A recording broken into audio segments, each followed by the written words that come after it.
noches a todos. Por un instante quería saludarlos y aprovechar esta oportunidad para agradecer al doctor Roger Rodríguez Santander por su participación en este evento académico. Él es uno de los más connotados constitucionalistas peruanos, es además secretario general del Tribunal Constitucional y por lo tanto un experto en la materia con una trayectoria impecable y muy meritoria. Yo solamente, sabiendo que el expositor está con cierto problema de tiempo, quería tomarles un minuto para expresarles estas palabras a nombre del Centro de Estudios Constitucionales y del Tribunal Constitucional.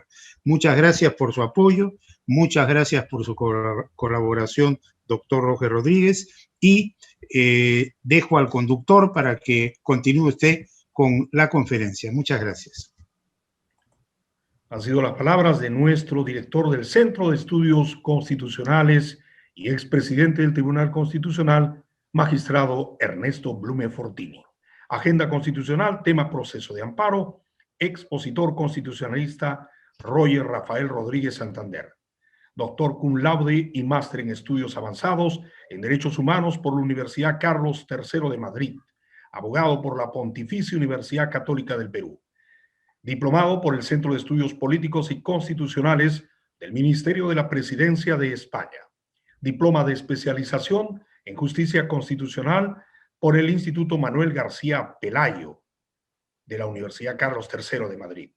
Es secretario general del Tribunal Constitucional, ha sido viceministro de Justicia, director general de Derechos Humanos en el MINJUS, asesor jurisdiccional del Tribunal Constitucional, profesor de la Escuela de Posgrado de la Pontificia Universidad Católica del Perú y de la Universidad San Martín de Porres, de la Facultad de Derecho de la Pontificia Universidad Católica del Perú y de la Universidad del Pacífico.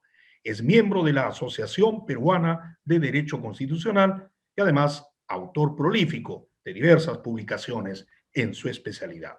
Distinguido ciberauditorio, dejo en el uso de la palabra a nuestro constitucionalista Roger Rafael Rodríguez Santander. Adelante, doctor, buenas tardes. Buenas tardes. Muchas gracias por la oportunidad de estar nuevamente participando en un evento del Centro de Estudios Políticos y Constitucionales. Para mí es un gran honor, sobre todo porque tuve ocasión de participar de la fundación del centro hace ya algunos años, siendo en su momento director académico. El Centro de Estudios Constitucionales es una institución a la que yo le tengo particular afecto porque un tribunal constitucional tiene que tener un ala académica. No fue algo que se dejó de comprender en el inicio de la formación del Tribunal Constitucional, sino que por cuestiones coyunturales, sobre todo de carácter logístico, no se permitía la posibilidad, no se abría el espacio suficiente para poder tener un centro de estudios constitucionales.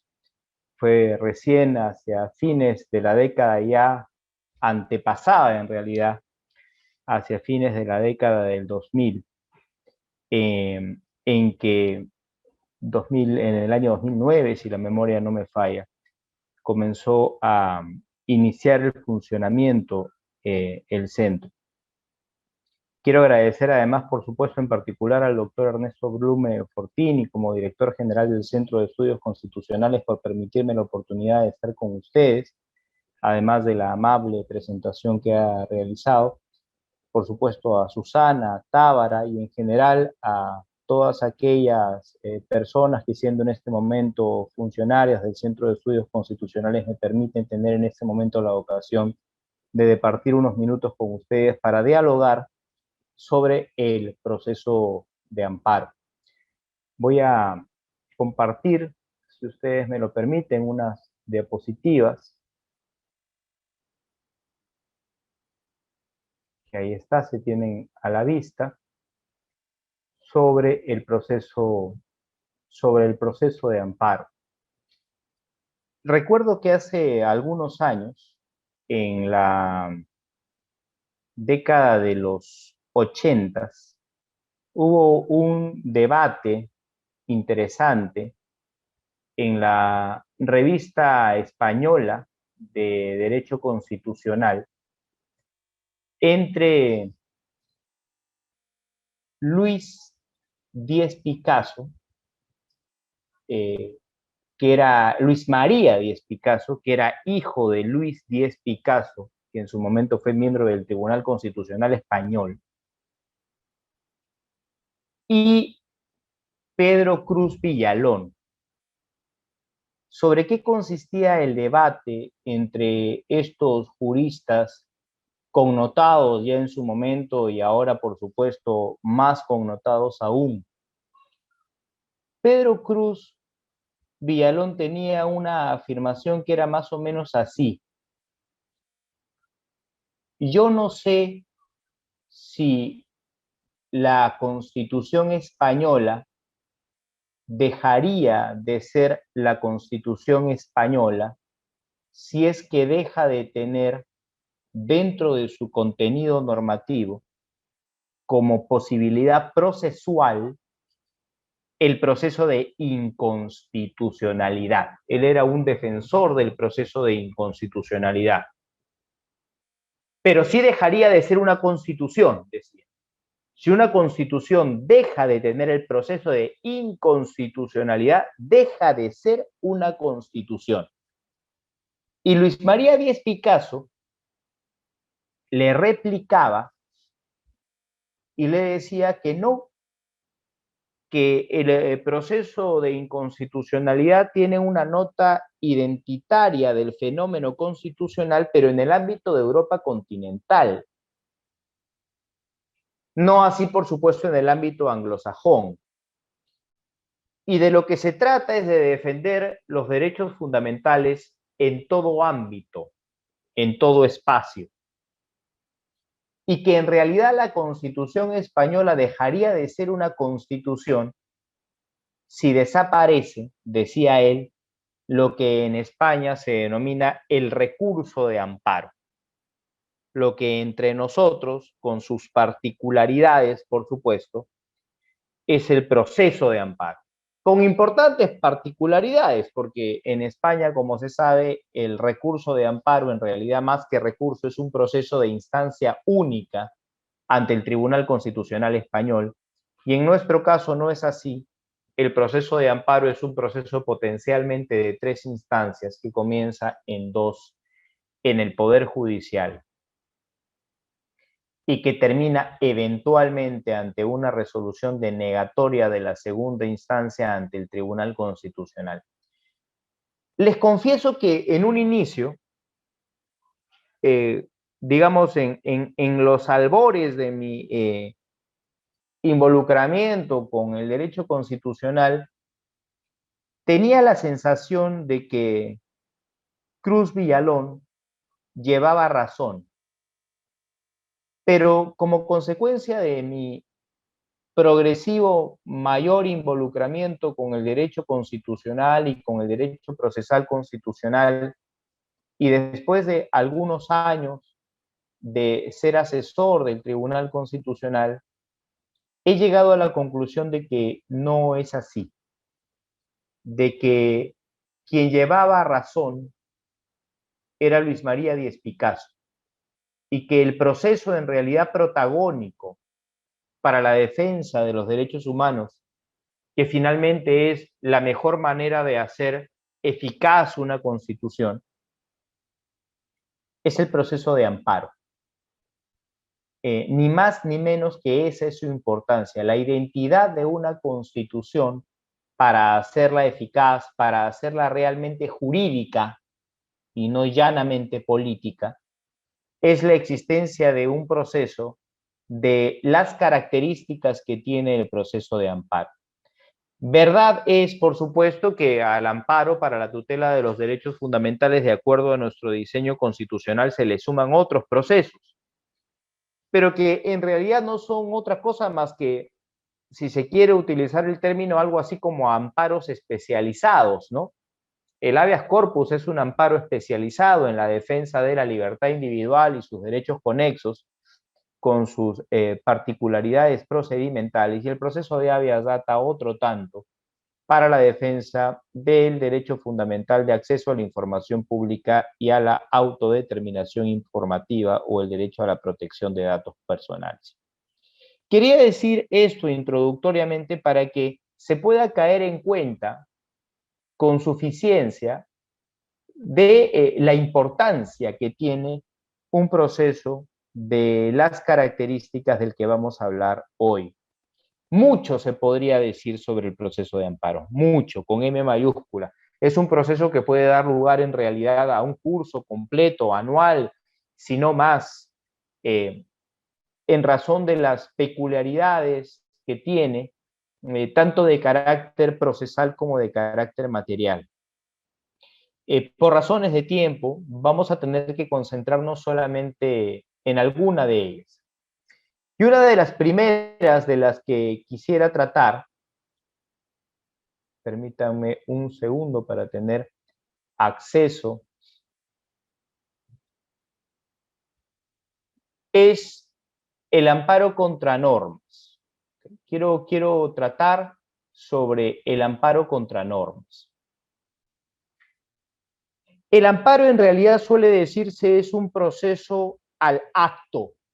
Si uno revisa, por ejemplo, los trabajos de Ignacio Burgoa, tratadista antiguo, mexicano del proceso de amparo, él dice, el proceso de amparo no es un proceso contra alguien, como suele característicamente instituirse un proceso ordinario, sino que es un proceso contra algo, al punto de que en realidad en el caso del amparo uno podría desconocer la identidad de quien ha afectado el derecho, pero a pesar de eso poder interponer la demanda contra el acto de cuya existencia sí no se duda y que se considera violatorio de derechos fundamentales. De modo tal que usualmente ese acto es lo que paradigmáticamente se entiende como acto, es decir, la hechura individual de alguna persona, de alguna autoridad. Y originalmente se dudaba si esa hechura, si ese acto concreto podía ser un acto normativo, si podía ser una norma.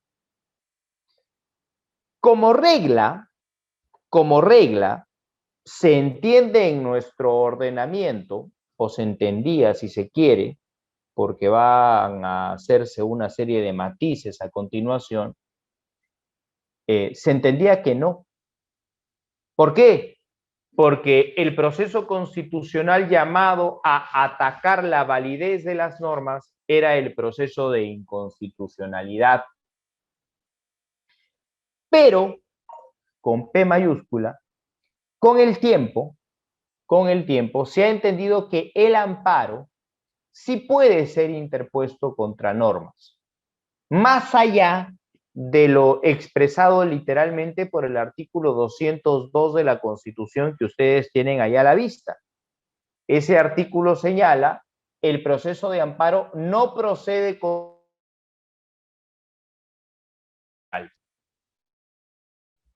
Uno podría entender, bueno, para empezar, ¿por qué se refiere solamente a normas legales? Si no se quería la procedencia del amparo contra normas en general, debía hablarse de normas justamente en general. ¿O es que acaso sí cabe el amparo contra normas reglamentarias? ¿O es que sí cabe un amparo contra normas administrativas?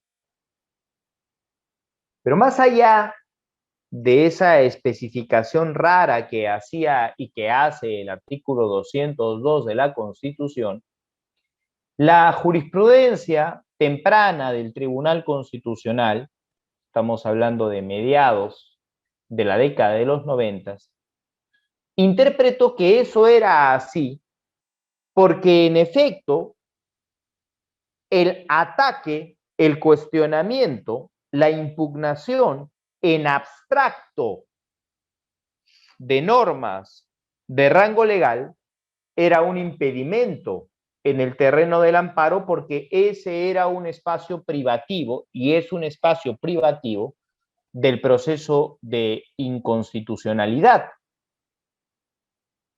Pero que el amparo debía permitirse para aquellas circunstancias en las que la norma podía tener directamente una incidencia sobre la esfera subjetiva de un ser humano, reservando la posibilidad de que esa demanda de amparo sea interpuesta justamente por quien tenía esa legitimidad activa, aquella persona que se veía afectada por la norma. Se veía afectada por la norma. ¿Ok? Entonces, ese era un primer planteamiento que hizo el tribunal, que fue con el tiempo recogido por el Código Procesal Constitucional. El Código Procesal Constitucional, que como ustedes saben entra en vigencia en 1 de diciembre del año 2004, en su artículo 2 pasó a señalar lo siguiente: los procesos constitucionales de habeas corpus, amparo y habeas data proceden cuando se amenace o viole los derechos constitucionales por acción u omisión de actos de cumplimiento obligatorio por parte de cualquier autoridad, funcionario o persona. Cuando se invoque la amenaza de violación, esta debe ser cierta y de inminente realización. Y el artículo 3 complementaba y remataba del modo siguiente: dicho sea de paso, reforzado por una reforma posterior al año 2004. Pasó a decir algo que en la jurisprudencia del Tribunal Constitucional ya estaba más o menos asentado.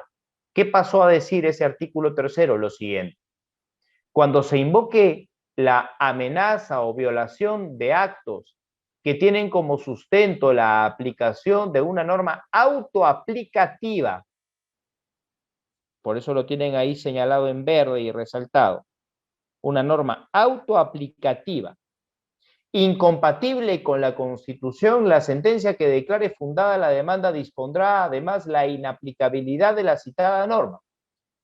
¿Qué cosas son normas autoaplicativas? Son normas autoaplicativas, señala esta disposición tercera del Código, aquellas cuya aplicabilidad, una vez que han entrado en vigencia, resulta inmediata e incondicionada. Entonces, el desarrollo legislativo que se viene a hacer de ese precepto 200, inciso 2 de la Constitución, no es exactamente literalista. ¿Por qué? Porque abre la posibilidad de que el amparo contra normas quepa. ¿Cuándo? Cuando la norma es autoaplicativa. ¿Qué cosa es una norma autoaplicativa? Aquella cuya aplicabilidad una vez que ha entrado en vigencia resulta inmediata e incondicionada. Ese es un fraseo exacto de jurisprudencia que preexistía a la entrada en vigencia del Código Procesal Constitucional.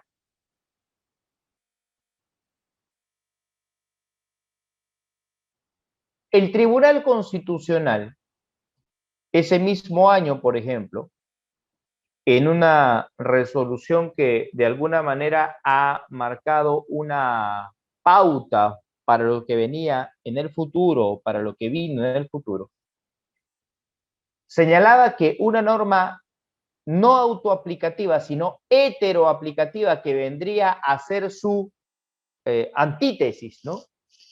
Aquella que no cumple con las condiciones para ser autoaplicativa. ¿Qué cosa es una norma heteroaplicativa? Aquella cuya aplicabilidad no es dependiente de su sola vigencia, sino de la verificación de un posterior evento, sin cuya existencia la norma carecerá de eficacia. Esto es, de capacidad de subsumir por sí misma algún supuesto fáctico en su supuesto normativo. Hay una serie de normas que pueden estar ya aprobadas, promulgadas, publicadas y consecuentemente al día siguiente de su publicación vigentes, y que, sin embargo, si uno se ciña a su contenido deóntico, no tienen capacidad de incidir sobre la esfera subjetiva de nadie todavía. ¿Por qué? Porque para que esa incidencia se produzca, se requiere algún evento intermedio, algún suceso posterior, alguna condición que es elemento sine qua non en su verificación, para que recién entonces la norma pueda incidir sobre la esfera subjetiva de la persona. Ejemplo, la quinta disposición complementaria transitoria final de la ley 29944, ley de la carrera magisterial, dice: en la primera convocatoria de concurso público para acceso a cargos de director y subdirector de instituciones educativas, podrán participar excepcionalmente profesores de la segunda escala magisterial. Algunos profesores entendieron, por una serie de razones que ahora no vienen a cuento, que esa regulación era discriminatoria,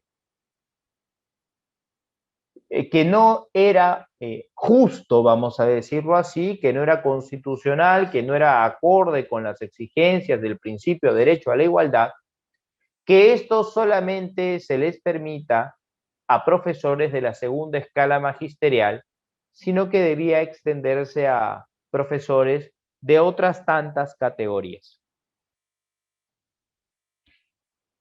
Y en su momento se presenta una demanda, que luego fue de inconstitucionalidad, pero primigeniamente un amparo, cuestionando la constitucionalidad de la disposición. Esa disposición, por más que se encuentre vigente así, sola, desnuda, digamos, o desprovista de elementos adicionales, es inmediatamente aplicable, uno se ciñe a su contenido normativo y la respuesta es no. Esa norma es de aplicación cuando se produzca la primera convocatoria de concurso público para acceso a cargos de director y subdirector de instituciones educativas. Mientras eso no se verifique, la norma no es aplicable. No es aplicable. Ergo, es una norma heteroaplicativa. Hay una condición que tiene que verificarse para que la norma pueda recién entonces subsumir algún supuesto de hecho en su contenido normativo. En teoría analítica de la interpretación se diría, recién entonces podría subsumir un caso individual en su caso genérico. Así les gustaría haber dicho seguramente en su momento a Alchourrón, que ya falleció lamentablemente, y a Eugenio Bulligin, que todavía vive, ¿no? Esa es la característica de una norma heteroaplicativa. Contrario sensu, ¿no? De modo distinto. Una norma autoaplicativa, como decíamos, es aquella cuya aplicabilidad, una vez que ha entrado en vigencia la norma, resulta inmediata e incondicionada. Inmediata e incondicionada. Ahora, hay dos clases aquí. Esto es clave, porque estos son los fenómenos, digamos, contra los que cabría un amparo directo contra la norma. Un primer supuesto es cuando la norma es el acto. Son normas antitécnicas estas, pero existen. La norma es el acto. La norma dice, por ejemplo, ¿no? Cesar a partir de la fecha. Se parece a una resolución administrativa, ¿verdad? Pero hay normas que señalan eso. Hay normas que señalan eso. O exprópiese a partir de la fecha. Parece una norma de carácter administrativo, pero no, hay normas de rango legal incluso que en su momento se han dictado con esa semántica, con esa construcción gramatical. A esas normas se les llama normas acto. Aquellas cuyo supuesto normativo en sí mismo genera una incidencia directa sobre la esfera subjetiva de los individuos. No requieren aplicación. La norma en sí misma es un acto de aplicación, por eso se le llama norma acto. Ejemplo, el artículo 1 del decreto ley 25446 que tienen ustedes ahí a la vista. Decía en su momento, ¿no? Cesar a partir de la fecha a los vocales de las Cortes Superiores, de los distritos judiciales de Lima y Callao, que se indican cancelándose los títulos correspondientes. Mira, hace falta algo adicional para que con la sola entrada en vigencia de esa norma ese juez haya cesado en su cargo. No, ya cesó. No, pero está muy mal, eso es otra cosa. Pero la norma es claramente autoaplicativa del tipo norma acto. Uno puede interponer un amparo directamente contra esa norma entonces por ser de un tipo autoaplicativo, sin duda. Sin duda. Es la norma que con mayor contundencia cabe impugnar directamente a través del amparo, si es que se acepta en un sistema el amparo contra normas autoaplicativas, y ese es ciertamente el caso peruano. Pero hay otras normas que, dicho sea de paso, son la inmensa mayoría de normas que existen en el ordenamiento jurídico, que ni son heteroaplicativas, ni son normas acto. Ellas mismas no son el acto de aplicación, sino que son inmediatamente aplicables con su sola entrada en vigencia. Por ejemplo, ¿no? O primero la definición.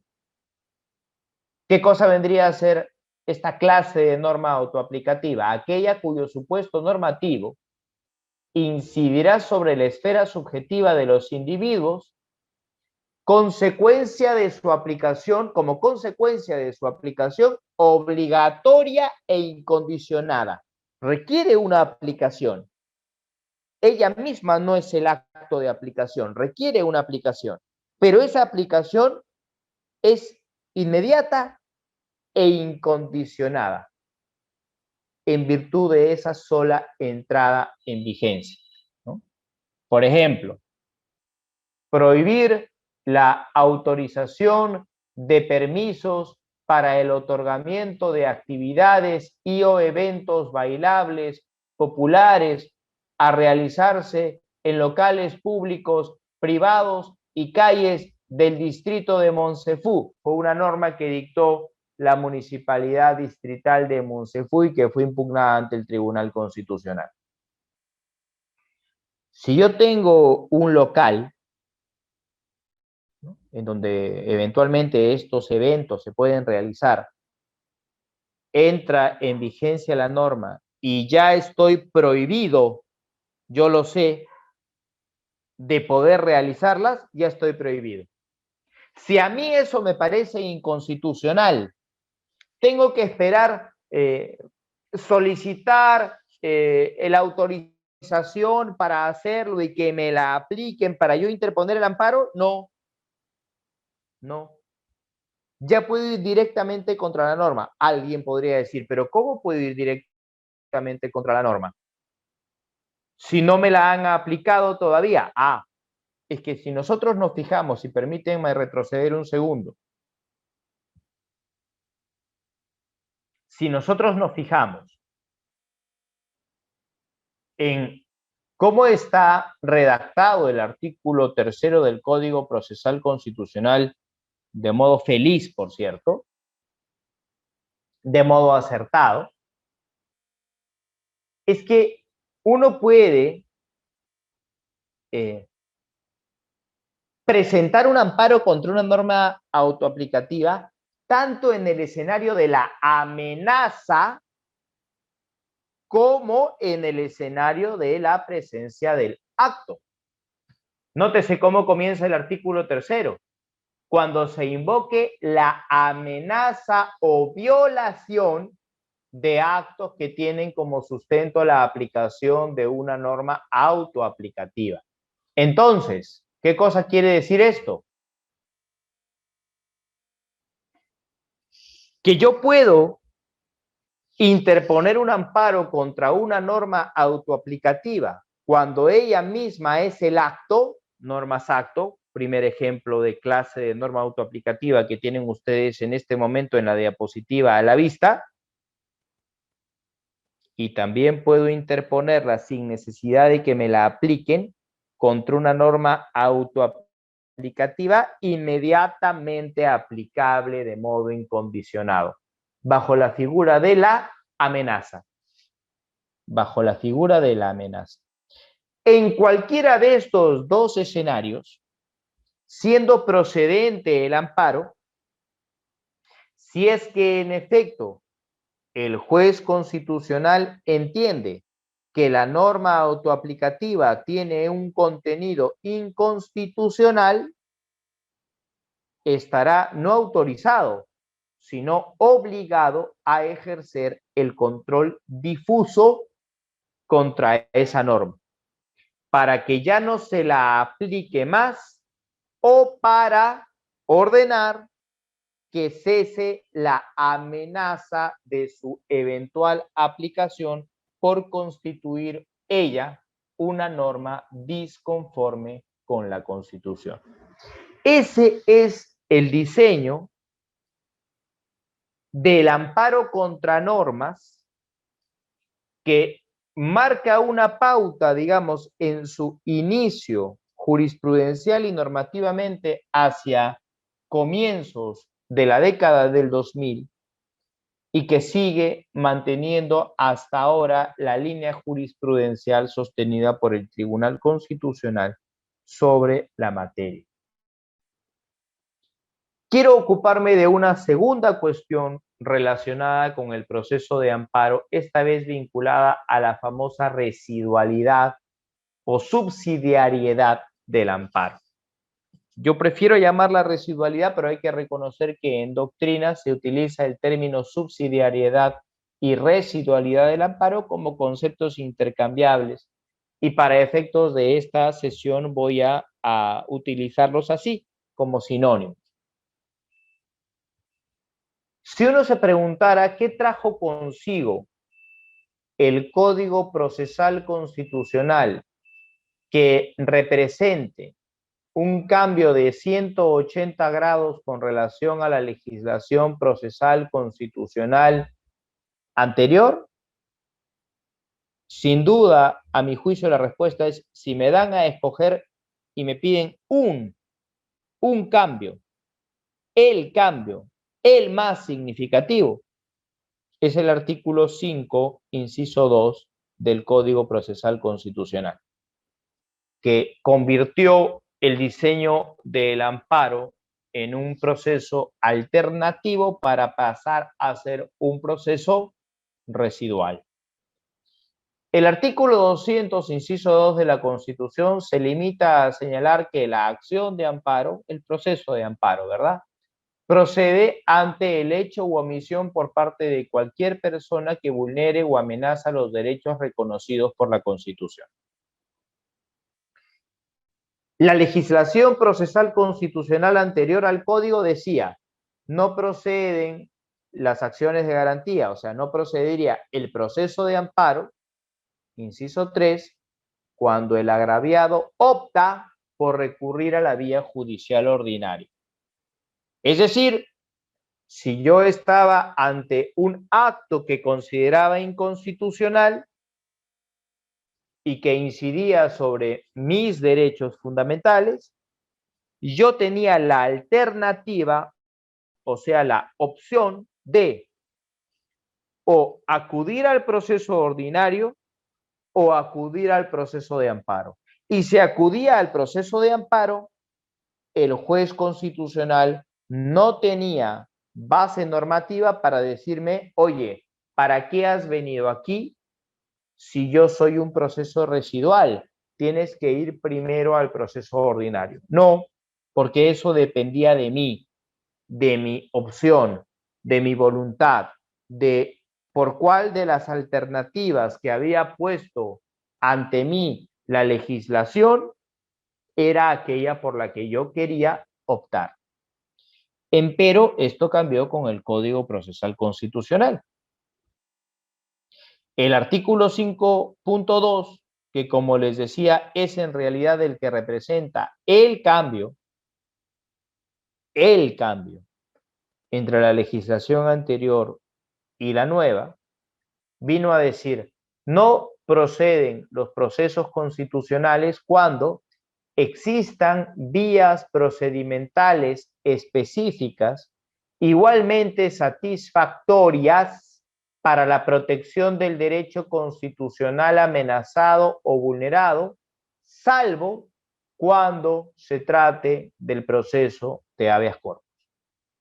O sea, que si ante un acto que se reputa a mi juicio como violador de mis derechos fundamentales, yo tengo la posibilidad de acudir al amparo o como vía igualmente satisfactoria al amparo, una vía ordinaria, ahora ya no tengo ninguna opción. Tengo la obligación jurídica de tener que acudir a la vía ordinaria. Entonces, ¿cuál pasa a ser la pregunta del $1.000.000? Cuando una vía ordinaria es igualmente satisfactoria al amparo. Esa pasa a ser la pregunta jurídica más relevante.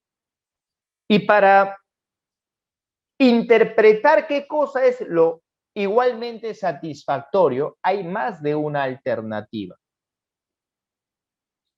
Una posibilidad es actuar como un intérprete formalista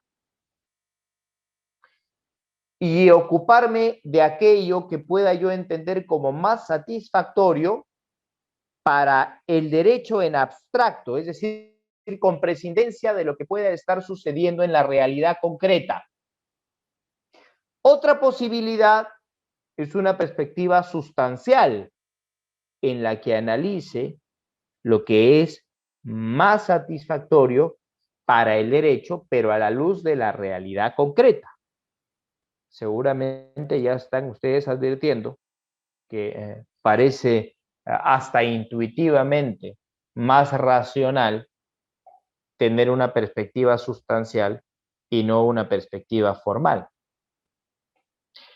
Otra alternativa es analizar qué cosa es lo más satisfactorio para el derecho del demandante, no de la sociedad toda, sino para la esfera subjetiva del demandante. A esa perspectiva se le llama una perspectiva interpretativa subjetiva. Y la otra alternativa es analizar qué cosa es lo más satisfactorio desde una perspectiva objetiva, es decir, para la vigencia del derecho en la sociedad.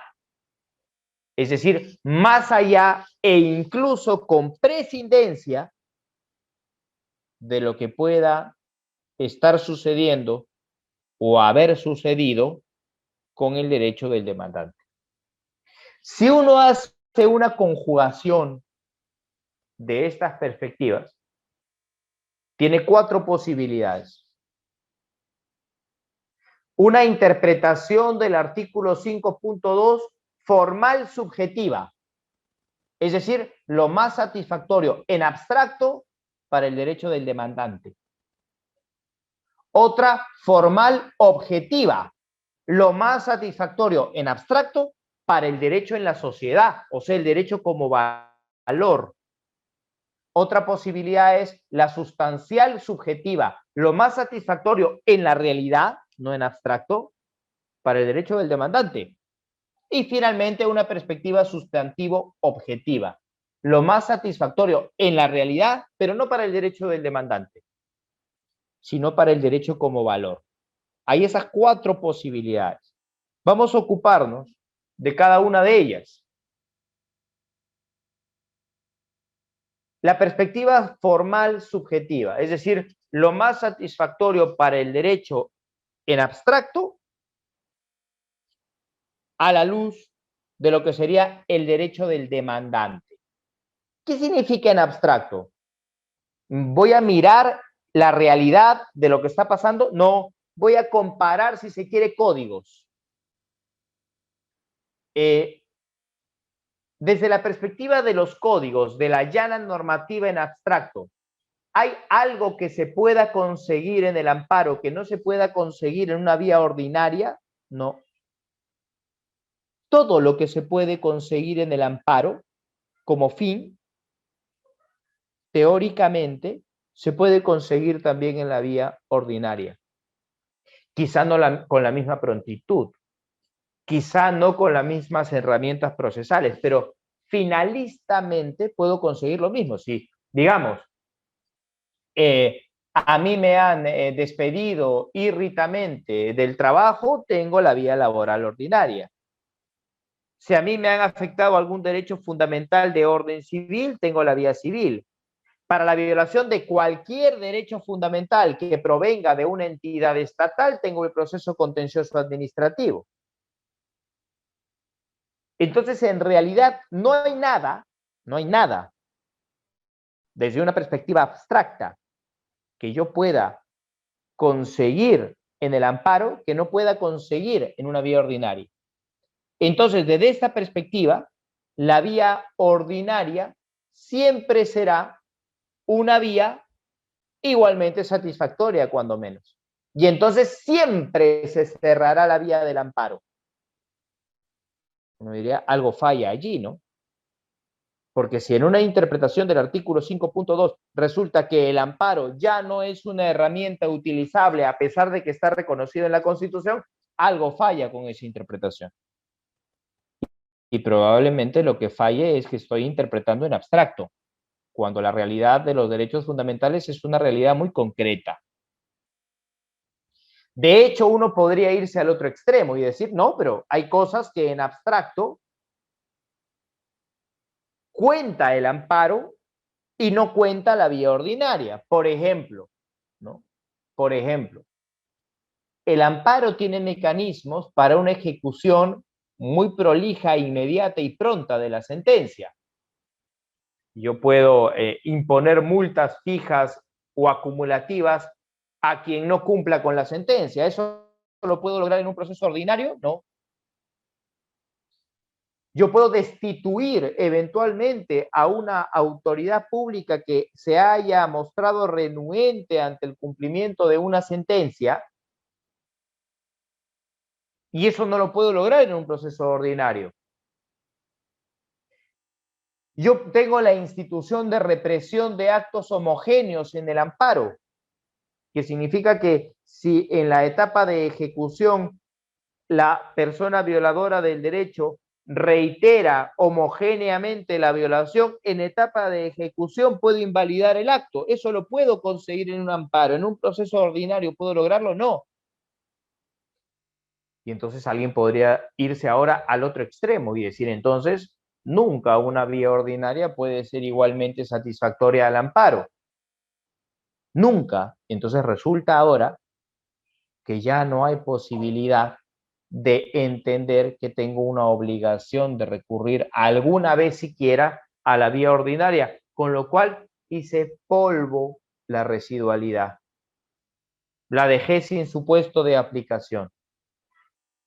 Uno diría, esa interpretación por extrema tampoco resulta razonable. Y seguramente es consecuencia de que también, pues, es una interpretación formal. De modo que este tipo de interpretación hay que descartarla. Como que dicho sea de paso, hay que descartar también la interpretación formal objetiva, ¿no? Objetiva. Alguien podría decir, bueno, pero yo puedo lograr en el amparo una defensa del derecho como valor en la sociedad que no puedo lograr, en la vía ordinaria. ¿Por qué? Porque el segundo párrafo del artículo 1 del Código Procesal Constitucional me dice que ya ha iniciado un proceso de amparo. Si el daño ha cesado o se ha tornado irreparable, es decir, si ya el asunto es inocuo, irrelevante desde la perspectiva del derecho subjetivo del demandante, a pesar de eso puedo dictar una sentencia fundada. ¿Para qué? Para ordenarle al demandado, no ya que solamente no incurra en un acto sustancialmente análogo en el futuro con relación al demandante, sino con relación a la sociedad toda. Y entonces uno podría decir, en el proceso ordinario jamás voy a poder conseguir algo así. El proceso ordinario no tiene una regla como la del segundo párrafo del artículo 1 del Código Procesal Constitucional. Entonces siempre el amparo es una vía más satisfactoria. Luego, nuevamente, ¿qué cosa ha ocurrido? Me he ido a un extremo, a una perspectiva fundamentalista y extrema de lo que se entiende como un amparo que, desde la perspectiva de quien lo interprete así, debe ser la única vía de protección, para los derechos fundamentales. Es claramente una perspectiva, por decirlo menos, inaconsejada. La perspectiva que parece más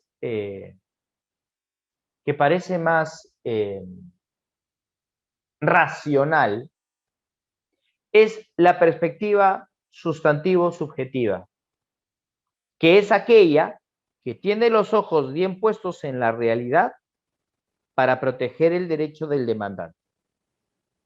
Y ahí el protagonista, nótese que lo estamos diciendo nosotros a pesar de estar en este momento en el seno del Tribunal Constitucional, no es el Tribunal Constitucional, es el juez de primera instancia. El juez de primera instancia tiene un compromiso con los derechos fundamentales de la persona una vez que entiende bien en qué consiste la residualidad del amparo. ¿Por qué? Porque para que el juez entienda bien en qué consiste aquello de cuando una vía ordinaria es igualmente satisfactoria al amparo, tiene que preguntarse lo siguiente. Al juez ya le llegó esta demanda, ¿ok? Al juez ya le llegó esta demanda, al juez constitucional. Y el juez constitucional sabe lo que dice el artículo 5.2 del Código. Tiene que decidir si procede este amparo o si lo envía a la vía ordinaria. ¿Qué cosa es lo que se tiene que preguntar? Esta es la pregunta clave. Tiene que preguntarse lo siguiente. Dados los hechos que me narra el demandante en su demanda, si fuesen verdad, cosa que todavía no sé, obviamente, recién me han planteado la demanda, pero en la hipótesis de que fuese verdad, si yo envío esta demanda a la vía ordinaria, existe el riesgo razonable de que el daño producido o por producirse que se me está narrando aquí se torne irreparable. Si la respuesta es sí, existe ese riesgo, entonces el caso se queda en el amparo. Se queda en el amparo. Si la respuesta es no, no existe ese riesgo, entonces el amparo se va a la vía ordinaria. Y alguien de repente está pensando, pero hay casos de duda. Claro que pueden haber casos de duda. Para eso existe el principio pro actione. En caso de duda, el asunto se queda en el amparo. Se queda en el amparo. Entonces, por ejemplo, si yo tengo el caso de una persona a la que se le ha afectado su derecho fundamental a la pensión porque se le ha reducido arbitrariamente y es una persona diagnosticada de cáncer, entonces evidentemente, si yo envío ese caso a la vía ordinaria, hay un riesgo de que el asunto se torne irreparable. Ese amparo se queda. Pero si, por ejemplo, se trata de una persona, imagínense, mañana a mí yo veo mi boleta de la Universidad Católica y veo que la Universidad Católica no está depositando en mi AFP. ¿Está afectando mi derecho a la seguridad social? Por supuesto que sí. ¿Existe en este momento el riesgo de que ese daño se torne irreparable? No. No. No significa que no se esté violando mi derecho. Pero no tengo por qué distraer la atención de los jueces constitucionales que están ahora para una tutela de urgencia en esos casos. No, ese caso debe irse a la vía ordinaria. Y para terminar, hay una situación adicional en la que el proceso de amparo debe actuar sin la aplicación de la cláusula de residualidad, que es la siguiente. Puede suceder que el caso no sea un caso de urgencia. Puede ser que el caso no haya incorporado el factor de urgencia. Sin embargo, el demandante puede acreditar que no siendo un caso de urgencia, esos asuntos se resuelven en el Poder Judicial mal. Es decir, que no se atiende debidamente al contenido constitucionalmente protegido del derecho. Imagínense el ejemplo que les planteé hace un momento, ¿no? ¿Cuál es el ejemplo que les planteé hace un momento? Me sacaron de mi AFP sin previo aviso de manera inconstitucional. Entonces, ¿es un caso de urgencia? En principio, en mi caso no es un caso de urgencia. No es que no sea inconstitucional, lo es, pero no es de urgencia. Pero yo puedo acreditar, imaginémonos, que el Tribunal Constitucional en 3, 4, 5 casos sustancialmente análogos al mío, no le están dando la razón a la persona. Es decir, no están identificando adecuadamente el contenido constitucionalmente protegido del derecho. En esos casos, entonces, ¿el amparo debe habilitarse como vía tuitiva? Por supuesto que sí.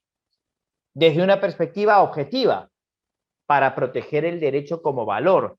¿Qué tendría que suceder en ese caso? Que el asunto llegue al Tribunal Constitucional, más allá de que no sea un asunto de urgencia, y el Tribunal Constitucional, a través de un precedente constitucional vinculante, readecue el contenido constitucionalmente protegido del derecho para hacerle ver al Poder Judicial cuál es la manera correcta de interpretarlo. De forma tal que se utiliza esta vez la residualidad del amparo para la protección del derecho fundamental, ya no en un sentido subjetivo, sino como valor. De manera tal que para concluir, ¿cuál debiera ser el tratamiento del artículo 5.2 del Código? Que dicho sea de paso, es la manera como el Tribunal Constitucional ha interpretado el precepto. La vía igualmente satisfactoria debe ser apreciada en clave sustantiva y no formal. De esta manera, se conocerán a través del proceso de amparo solo los casos urgentes, como regla, y excepcionalmente aquellos que deban ser conocidos por el Tribunal Constitucional para delimitar el contenido protegido del derecho a través del precedente. Habiendo cumplido el tiempo que teníamos originalmente pactado, yo me quiero quedar aquí, pero cumpliendo también, estimada Susana, con mi compromiso, dejando un margen de unos minutos para que aquellas personas que consideren pertinente hacerme alguna consulta por algo que no pueda haber quedado claro, porque tengan alguna inquietud, pueda yo de repente tener la oportunidad de disipar esa duda. Muchas gracias por su atención. Gracias, doctor Roger Rafael. Vamos a de una vez ver las preguntas. Pedimos la máxima comprensión y la venia de este ciberauditorio. Nuestro distinguido expositor tiene también responsabilidades académicas en otros centros superiores. Vamos rápidamente con la pregunta de Alex Amado. Dice, ¿es posible que una norma sea calificada en el sentido que tiene normas autoaplicativas y heteroaplicativas en donde la reglamentación es indispensable? Sí, ciertamente. Cuando una norma requiere una reglamentación como indispensable para ser eficaz, o sea, para poder imbricarse en la realidad, para poder ser aplicable, es una norma heteroaplicativa. Ahora, no hay que confundir, sin embargo, porque usualmente las leyes suelen decir que deben ser reglamentadas, pero eso no quiere decir que todas sus normas, para ser inmediatamente aplicables, requieren el reglamento. Habrá que analizar cada una de ellas. Probablemente algunas sí y otras no, pero es perfectamente posible que la razón por la que se le denomine a una norma heteroaplicativa sea porque requiere como condición necesaria la presencia de una norma reglamentaria que la concretice. Sí, la respuesta es sí. Ese es un ejemplo paradigmático de norma heteroaplicativa en muchas ocasiones. La segunda y última pregunta, por el tiempo, de María Isabel Córdoba. Sostener que la vía ordinaria es una vía igualmente satisfactoria al amparo, ¿es lo mismo a decir que el juez constitucional es incompetente por razón de la materia? Se ha visto varios casos en los cuales se declara fundada la excepción de incompetencia por materia, arguyendo que existe una vía igualmente satisfactoria. ¿Cuál es su punto de vista? Interesante. Yo confieso que no soy un experto en derecho procesal, ¿no? Voy a utilizar aquí un poquito mis conocimientos de teoría del derecho. Uno puede ser incompetente por razones formales y por razones materiales. Es decir, puede ser perfectamente posible que yo no pueda expedir, vamos a decirlo así en términos coloquiales, este cuaderno porque no tengo ninguna norma autoritativa que me permita dictar cuadernos de esta forma, con lo cual formalmente soy incompetente. Pero puede ocurrir que sí sea competente para dictar cuadernos de esta forma. Lo que pasa es que no soy competente para dictar cuadernos que digan lo que dice aquí. En consecuencia, soy formalmente competente, pero materialmente incompetente. A mí me da la impresión de que la incompetencia que tiene un juez cuando no tiene posibilidad de ocuparse de un asunto constitucional en razón de la residualidad, no es porque sea materialmente incompetente. La materia es un asunto de la que se puede ocupar, de hecho, por eso es un juez constitucional. Sin embargo, las características contingentes de esa materia, que están descritas en la norma formal, es la que lo convierten en un juez incompetente. Entonces, yo diría que aquí hay margen para más de una interpretación, pero lo importante al final es la conclusión. Un juez que pretenda ocuparse de un asunto que no tiene en su esencia el factor de urgencia, siendo un juez constitucional, está violando una regla procesal del Código Procesal Constitucional, que es el artículo 5.2. Y consecuentemente está creyéndose competente y está entendiendo una causa procedente allí donde no tiene competencia autoritativa institucionalizada para ocuparse de ese asunto, debiendo declarar consecuentemente esa demanda improcedente.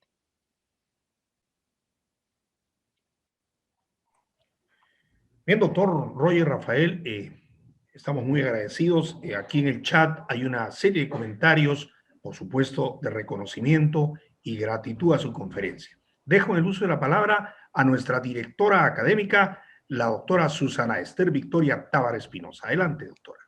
Gracias, Cayo. Bueno, simplemente para agradecer a Roger el tomarse este tiempo para estar con nosotros. Sabemos que su agenda es bastante apretada. Es más, de aquí sabemos que te vas a clase. Agradecer a todos los participantes. Hemos llegado a 400 en un casi feriado, a 400 alumnos, lo cual no es poco y lo cual pues dice más que cualquier currículum, ¿no? Dice mucho del interés de nuestros estudiantes por estar presentes esta noche en tu participación, Roger. Te agradezco nuevamente, buenas noches con todos y a seguirnos cuidando, como dice Cayo. Buenas noches. Yo solamente 2 minutos o menos, 2 segundos, para agradecerte a ti, Susana, en representación de todo el centro por la oportunidad que me han dado de estar aquí nuevamente. Por favor, háganle nuevamente extensivos mi agradecimiento al doctor Blume, a ti también, Cayo, por siempre esa capacidad que tienes de poder llevar las conferencias debidamente y poder ajustar, digamos, la logística a los tiempos necesarios. A mí me hubiese encantado tener la oportunidad de poder estar más tiempo, pero seguramente se van a presentar sin duda otras oportunidades para poder departir nuevamente con ustedes y con aquellas personas que están interesados en todos los eventos académicos del Centro de Estudios Constitucionales. Un abrazo a la distancia y que pasen una buena semana.